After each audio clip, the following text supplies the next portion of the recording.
Example 2. After meeting in Emerson, Manitoba, Hannah drove 62 miles south and Frank drove 98 kilometers north. Who drove further? So south into the United States, they use the Imperial system. So she was registering or clocking that as miles, whereas north in Canada, we're using the kilometers. So we want to compare this. We can either convert kilometers to miles or miles to kilometers. We'll do both ways just so you can kind of see. You only have to do it one way in the question that you're trying, but let's just make sure we would know how. So I'm going to convert 98 kilometers to miles. So I can look up here and I can see this relationship between 1 mile is equal to 1.6093 kilometers. So I want my answer in kilometers. So I want, or sorry, in miles rather, I want kilometers to cancel. So I want 1 mile divided by 1.6093 kilometers so that unit cancels. So in your calculator, 98 divided by 1.6093. And we're not going to round off because we want to do some comparing. So you're going to write down at least 4 decimals here. So that's how many miles it is. So 60.896 is 98 kilometers. So 62 miles is how far Hannah drove. So Hannah drove 62 miles, Frank drove 60. So Hannah drove further. So you are done that question now, but we are just going to look at some other options. You may have noticed that there's a relationship between kilometers and miles over here. Let's say I had noticed that first. I could have used that just the same. So I'm just going to say or.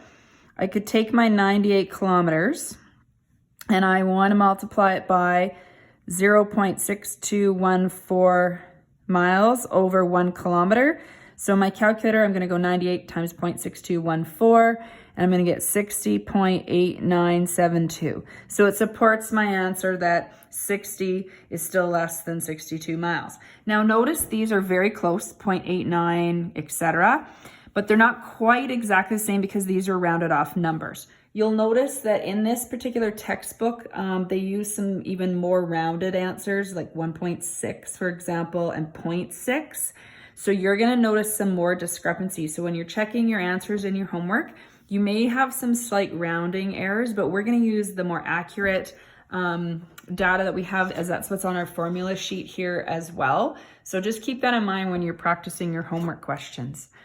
Now we could have also done this one, and again, this is or, you don't have to do it this many times, but we could have converted miles to kilometers. So I just want to show you that I would get similar answers on who drove further. So I could go 62 miles is equal to, and we'll use this relationship here, kilometers, because now I want to convert to kilometers. So I can go 1.6093 kilometers over 1 mile. So that miles cancel. Put 62 times 1.6093 in your calculator and you're going to get 99.7766 kilometers.